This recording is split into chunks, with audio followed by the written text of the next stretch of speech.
Get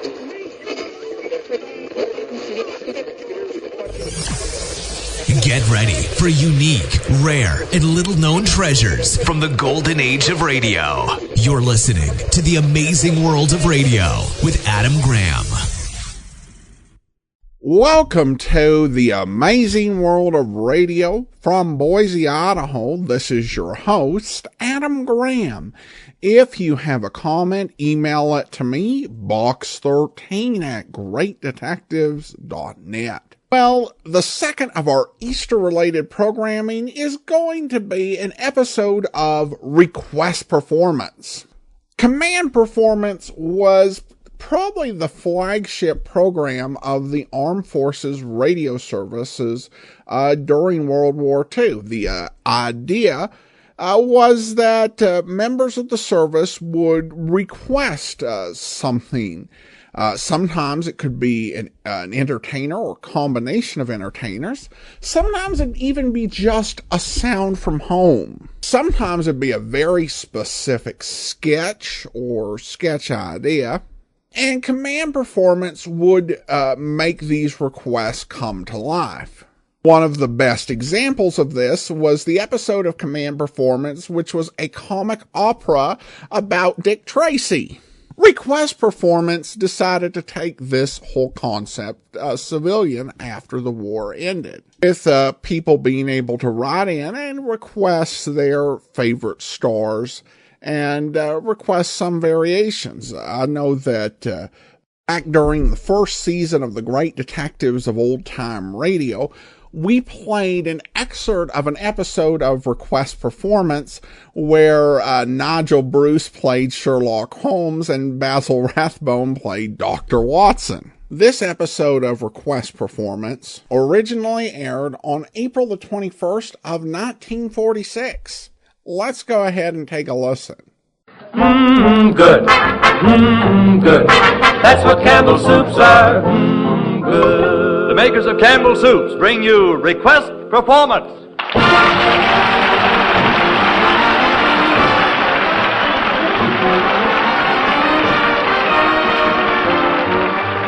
This is the program where the stars you request do the things you request. Tonight we bring you a cast of some of the greatest stars of motion pictures and radio. Abbott and Costello, Dick Powell, George Raft, and radio's Corliss Archer, Janet Waldo, with Leith Stevens and his orchestra. All in Request Performance, produced by the Maskers Club of Hollywood. And here's your master of the mailbag for tonight, Dick Powell. Sioux City Sue, Sioux City Sue. Your hair is red, your eyes are blue. I'd swap my horse and dog for you. Sioux City Sue, Sioux City Sue. There ain't no gal as true as my sweet Sioux City Sue. I drove a herd of cattle down from old Nebraska way. That's how I come to be in the state of Iowa. I met a girl in Iowa, her eyes were big and blue. I asked her what her name was, she said Sioux City Sue.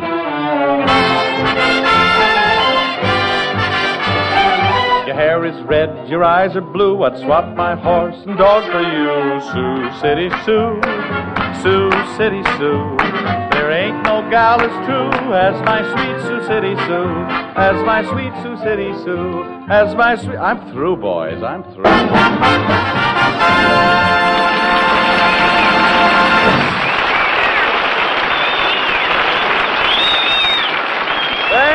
Thank you, everybody, and welcome to Campbell Soup's Request Performance. You know, this is the program where we answer your letters. And here's a swell one from Nanette Wilson of Terre Haute, Indiana. Miss Wilson writes, Mr. Powell, I've seen you kicked around by a lot of tough characters on the screen, but I wonder what it would sound like on the radio. Well, just to prove how tough I am and that I can really take it, they've stuck me with two of the toughest characters in pictures or radio, Abbott and Costello.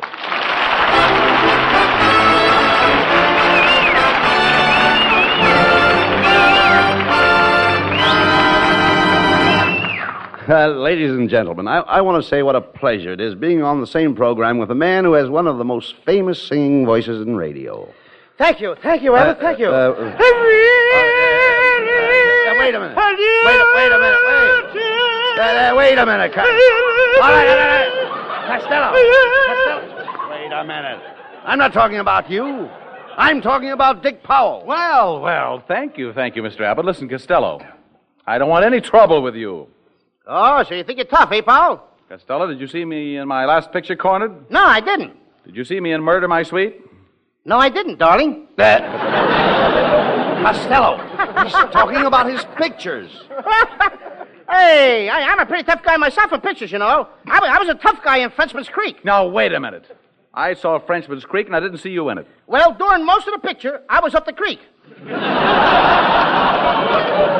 Hey, look, Powell, you get to sing all the time, don't you? Why don't you give me a chance to sing? Well, I'll have to hear your voice first. I'll tell you what.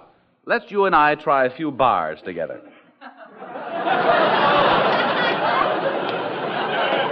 Try a few bars together? Yeah. Well, you'll have to pay for your own drinks. No, Costello, he means musical bars. Certainly, Costello. Now, look, let's see how much you know about music. I'll sing a note for you, and you tell me what note it is. Okay. Me. Mm-hmm. Me. That was H. No, that was G. It sounded like H to me. Costello, please. Will you cut that out? Costello, if you think you can do any better, let's hear you sing a note. Oh, okay. You'll have to pardon me. I got a frog in my throat. Why don't you let the frog sing? Come on, Costello, you can do better than that. Now, come on. Give him a nice, round, pear-shaped tone. A what? A pear-shaped tone, a pear-shaped tone. Let the note come out of your mouth shaped like a pear. Which end first? Costello, I don't think you ever sang in your life. Oh, yes, I did, Dick. I was a boy soprano. My voice was so high, I had to sing in a girls' choir. I even wore dresses like girls. What happened? Just when I was getting to enjoy it, my voice changed. Give him another chance, Dick. Costello, do you know any songs? Oh, sure. I have a large repertoire. Well, keep your coat buttoned and nobody will notice it. Hey, Abbott, who's writing this guy's material? Never mind. Well, never mind, Costello. And I'll tell you what. I'm going to sing a couple of words, and I want you to repeat them after me. Okay. You ready now? Mm-hmm. Okay. Fresh fish. A fresh fish. Fresh fish. A fresh fish. That's enough. That was wonderful, Costello. Oh, wait a minute, Dick. What's the idea of getting me to holler fresh fish? Well, when I get through with you, if you can't make money one way, you can make it another.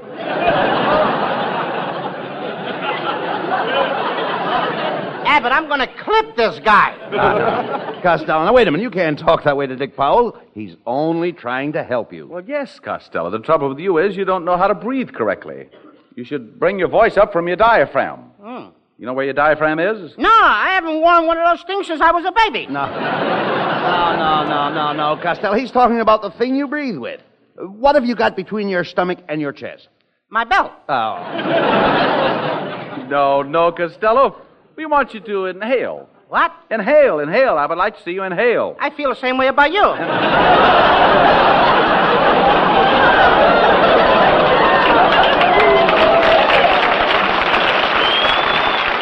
Costello, please. Can't you do anything you're told? But I can see that we're going to have to teach this boy how to sing the hard way. You know, Lou, the ancient Greek philosophers used to train their voices by singing with pebbles in their mouths. Now, I don't have any pebbles, but I do happen to have a pocket full of soda crackers.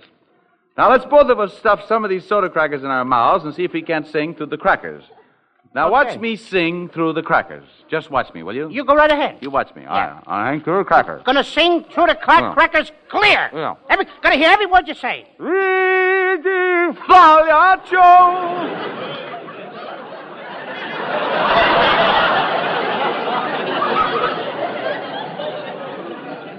see what I mean?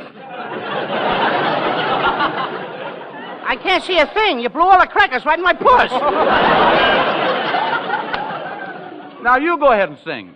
Go on. You want me to sing? Yeah, take a mouthful of crackers now. I'm going to put the crackers in my mouth. Go ahead, sing. Get All right. Are you going to get it? Go ahead.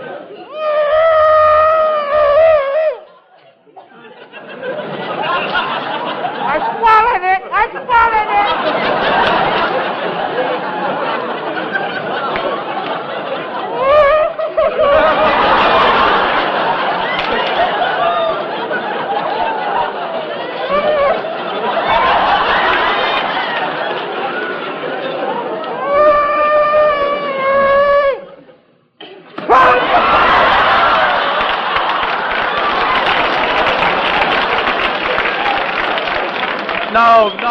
No, you blew the crackers in my face. I blew in your face? Yeah. Well, you better... Oh, yeah, that's one. You made me eat too...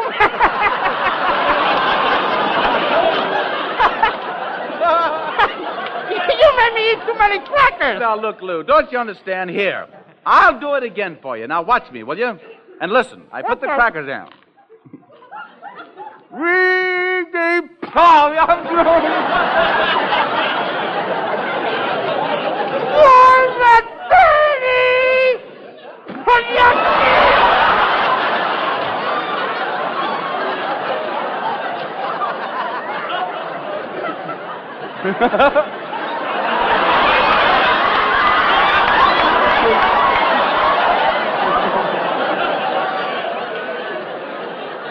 Oh, Costello, don't you understand? It's all very simple. You have to be what we call perfect. That's all I want to know, Powell. Give me some more crackers. Oh, I got them. Now, will the first 4 rows kindly back up? I'm going to bread him like a veal cutlet. Here's something my mother taught me. Peter Piper, pick the pebble. Peter Piper, pick the pebble. Oh, help.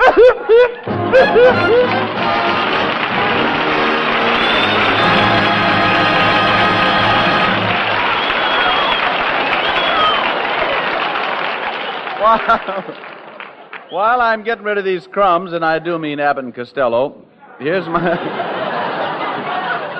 my friend Dell Sharpe to tell us what the home life of a radio announcer is like. Well, Dick, I'll tell you how I was at the Sharpers' house the other morning. I came down to breakfast, and Mary Bell, that's my wife, was already at the table, her pretty head buried in a catalog of some sort. Hiya, honey. Hello. What you reading? That's tomatoes, lima beans, and peas, and string beans. Mary Bell, don't tell me you're going to make vegetable soup. Oh, don't be silly, Dell. I'm getting ready to plant the garden. And anyway, what would the Campbell soup people think of me if I made the vegetable soup? Well, there's just no sense to anybody making it. Not when Campbell's vegetable soup is every bit as good as the fine homemade kind. While the rich beef stock is so hearty and so chock full of tender green vegetables. Good. Want to have it for supper tonight? Well, naturally. And ladies, there's an idea for all of you. A Monday supper built around tempting plates of Campbell's vegetable soup. Campbell's soup on your shelf is like a part-time cook in your kitchen.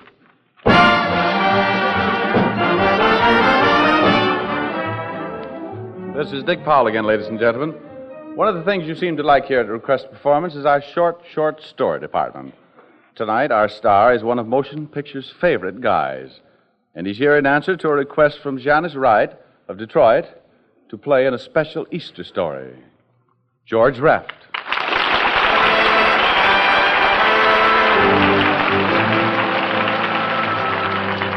Campbell Soups bring you a request performance scenario in a nutshell. George Raft in Spring Comes to Central Park South.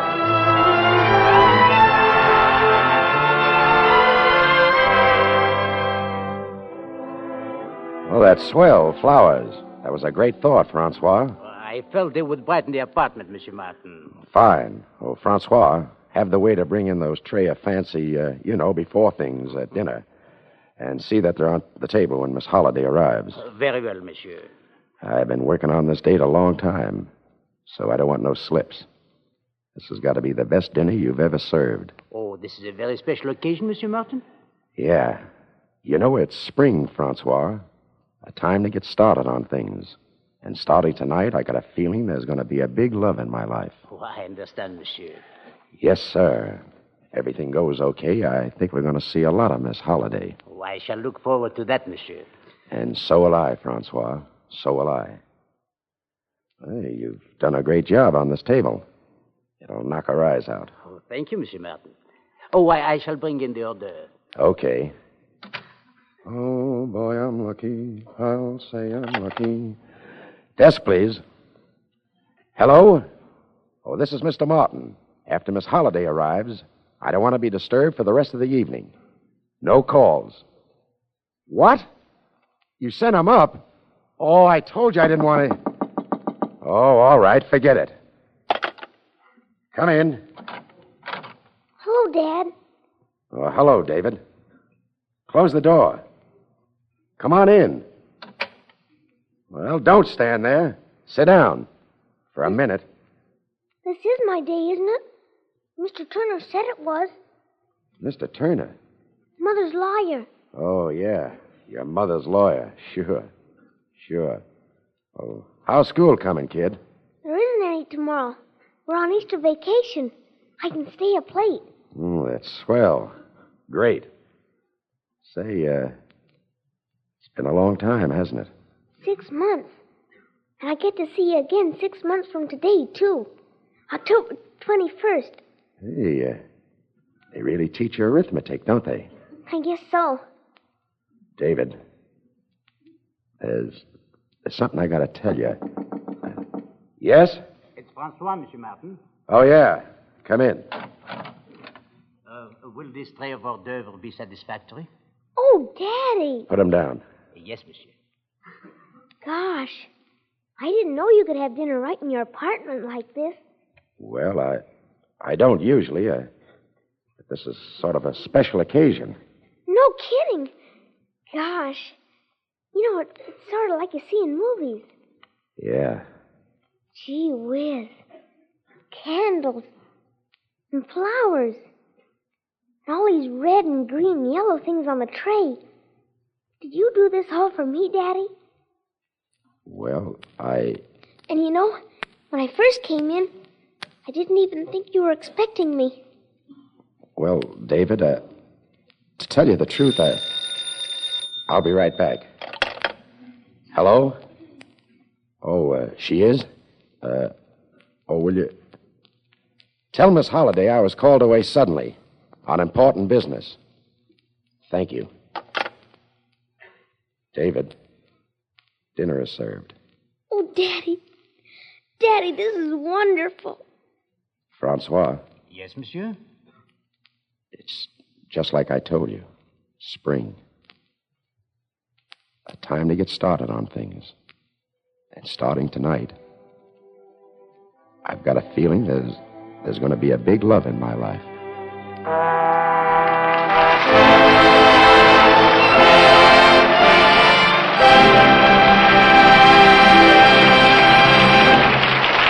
Thank you, George Raft. That was a swell Easter story. You know, it's always nice for me to come around to Request Performance because it makes me, or rather, it takes me back to the days when I used to sell Campbell's soup in the Orchid Room of Hollywood Hotel. And another thing I like about a Request Performance is that they let me sing here. They won't let me sing anyplace else. So, Leaf, keep playing, will you? I'm always chasing rainbows, watching clouds drifting by. My schemes are just like all my dreams, ending in the sky. Some fellows look and find the sunshine, I always look and find the rain. Some fellows make a winning sometime, I never even make a game. I'm always chasing rainbows, waiting to find a little bluebird in vain.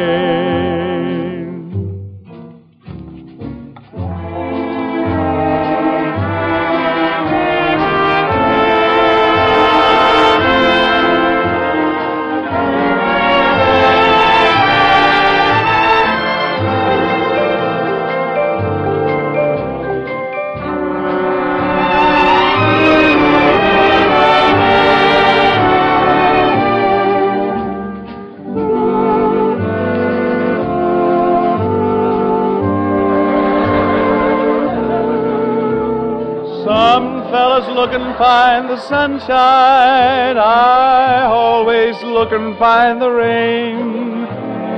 Some fellows make a winning sometime. I never even make a game. I'm always chasing rainbows, waiting to find a little bluebird in vain.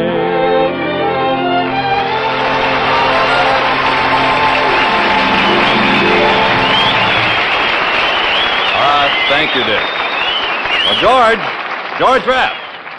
Yes, Dell? Say, there's a rumor around town that you had quite a time finding a place to live when you came back from the East recently. Oh, that's putting it mildly, Dell. You can't imagine the trouble I had trying to find a room. I finally found a couple of ads in the paper. One said lighthouse for rent. Lovely for tall, thin man who likes seagulls. Well, what was the other ad, George? It said lovely room for rent. Only 5 minutes from Hollywood by telephone. I was desperate. As I went out to see this place, I walked up and knocked on the door and... Hello? Why, it's George Raft. Hey, Costello, look who's here. Ah, come in, Georgie, come in. Look, Costello, I came out here in an answer to an ad for a room. Ah, this is it. Abbott and I thought we'd taken another guy to help share expenses. Now, wait a minute. You mean the three of us are going to live here in this one room? Well, there's only one bed there. Where am I going to sleep? Hey, you can sleep over there in that dresser. You mean I'm going to have to sleep in drawers? Oh, no, out on your nightshirt. Why, Costello, George, this isn't a bad place. And look, it has a beautiful view out this back window. Come over here. You can see the mountains. All I can see is a suit of Costello's long underwear hanging on the line. Well, where's the mountains? You have to catch them between flaps. Well,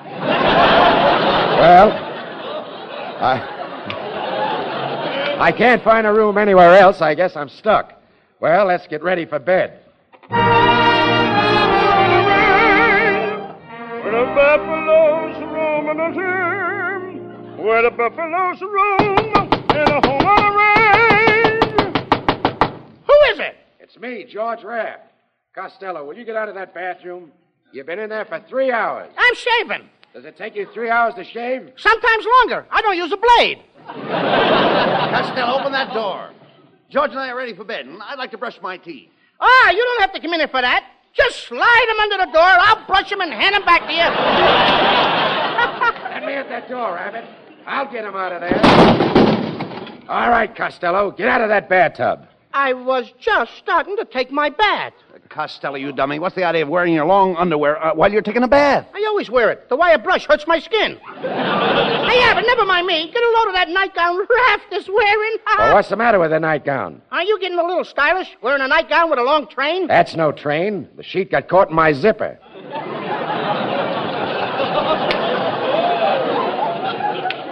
Hey, he wears clothes nice, don't he, that Raft?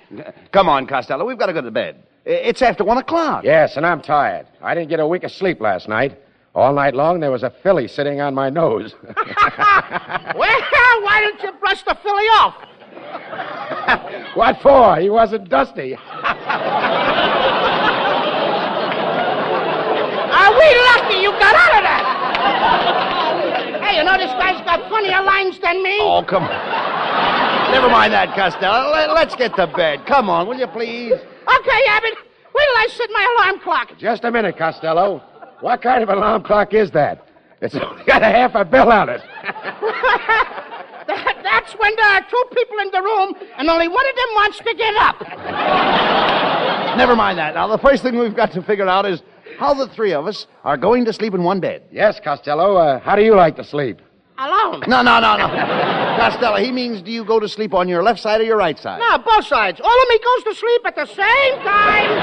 All right, come on. Let's get to bed. Now, where's my yardstick? I always take a yardstick to bed with me, you know. What for?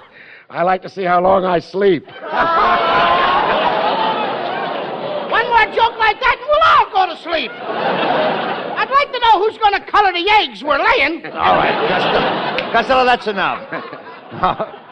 Who's going to turn off the lights? I will, Abbott. I'm the fastest man here. I can turn off the lights and dive into bed before the room gets dark. Costello, I'd like to see you do that. Okay, get into bed, you guys. All ready? I'll snap the light off and dive into bed. Hey, Costello. Hey, the bed is over here. You know, I don't understand it. I miss it all the time. All right, Costello, get in bed. Do you hear? Yeah. Get in bed. Don't make so much noise, Raft. I'm a very light sleeper. Now, you guys spread out. I'll sleep in the middle.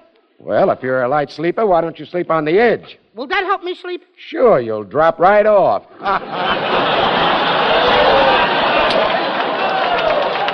Are the same guys writing for me, too? Now, listen, stop all this nonsense and let's get some sleep. Hey, Costello. What? Did you hear that noise out in the kitchen? It must be a burglar. Costello, did you hear that burglar? No, Abbott. I'm asleep. Did you hear the burglar, George? No, I'm asleep, too. Wait a minute. A fine pair of cowards. Somebody has to go down there and catch that burglar. Raft, you go. Not me, Bud. The floor is too cold. What are you talking about, Raft? You've got nice, warm bedroom slippers. How do you know? I got them on. Look, the three of us will go together. Now, quiet. Don't make any noise. Hey, yeah, but I can't see where I'm going. It's dark. Costello, just follow me. Grab a hold of the tail of my nightshirt. Okay. What was that? I think I stepped on your train.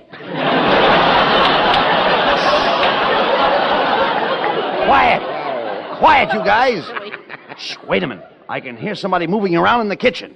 Yeah, I heard the pantry door slam. Yeah, he's hiding in the pantry. Mm-hmm. We've got him red-handed. Yeah. Come out of that pantry, you. We got you covered. Hello, fellas. Dick Powell, what are you doing in that pantry? I just came down here for some more crackers. Oh, more crackers, huh?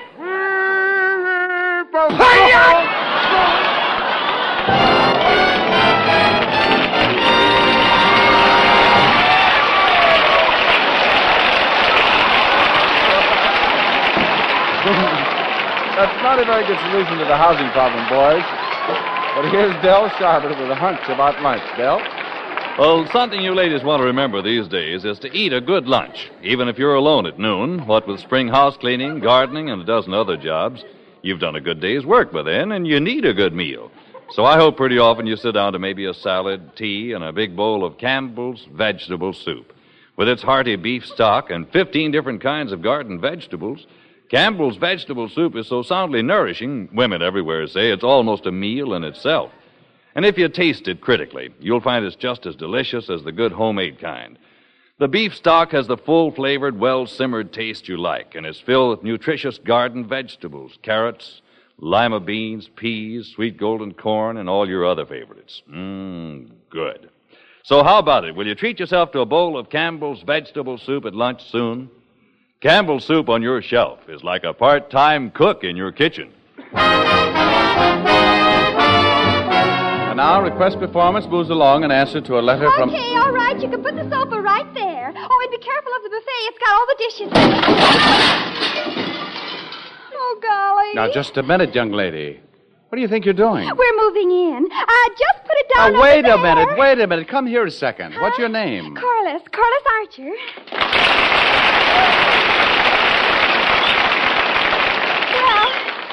I guess you'll be leaving now. Now, Goodbye. just a moment. What is this fast brush here? What are you doing? Our gang's moving in on you. Oh, your gang's moving in on us, huh? Uh-huh. Well, get this straight, sister. This is my territory, see? And nobody's moving in.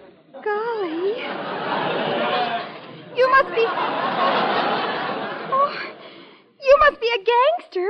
I'm going to call a detective. You got me wrong. I am a detective. Then I'm going to call a gangster. Daddy! Wait a minute. Now, calm down and relax, will you? Let's get this thing straight. Why all the furniture? Well, we're going to live here. Starting next Sunday, this is going to be our address. Oh, request performance is moving out, and meet Corliss Archer is moving in. Uh-huh. Oh, golly, it's going to be just super. You see, next Sunday at this time, we'll be all moved in. You'll meet my mother and Dad. Is the pater very strict with you, Corliss? Well, he thinks he is, but, you know, we women have, ways. Then my boyfriend Dexter Franklin will probably be over. He's sort of a dope, but he's dependable and faithful. He sort of reminds you of a water spaniel. Then there's Veronica. She's my dog. Does she remind you of a water spaniel, too? Well, yes, she does. But she reminds you of a collie, too. And a bloodhound. And a fox terrier. And a poodle. Sounds like quite a mongrel. Well, maybe. But she's a thoroughbred mongrel. Well, get that furniture in place, Corliss, and make yourself at home. I have a feeling that the Archers are going to have a lot of visitors here next week. Yes, starting next Sunday night, Campbell Soups will present one of radio's most popular programs, Meet Corliss Archer, starring Janet Waldo. Well, Dell, I guess that just about ties off Campbell Soup's request performance mailbag for this season. And it's so long for a while from all the stars who've had so much fun answering your letters. And it's good night from Lou Costello, Bud Abbott, George Raft, and your host in Hollywood tonight, Dick Powell. Good night, everyone. Good. That's what Campbell Soups are. Good. Every week, Campbell Soups bring you two big shows from Hollywood. The Jack Carson Show on Wednesday, and starting next Sunday, Meet Corliss Archer, starring Janet Waldo. If you do not have daylight saving in your community, Meet Corliss Archer will come to you next week at an earlier time. Consult your newspaper. George Raft will soon be seen in the United Artists picture Mr. Ace and the Queen. Abbott and Costello can now be seen in the Universal picture Little Giant and appear through the courtesy of Camel Cigarettes. Dick Powell appears through the courtesy of his sponsor, the F.W. Fitch Company. This is CBS, the Columbia Broadcasting System.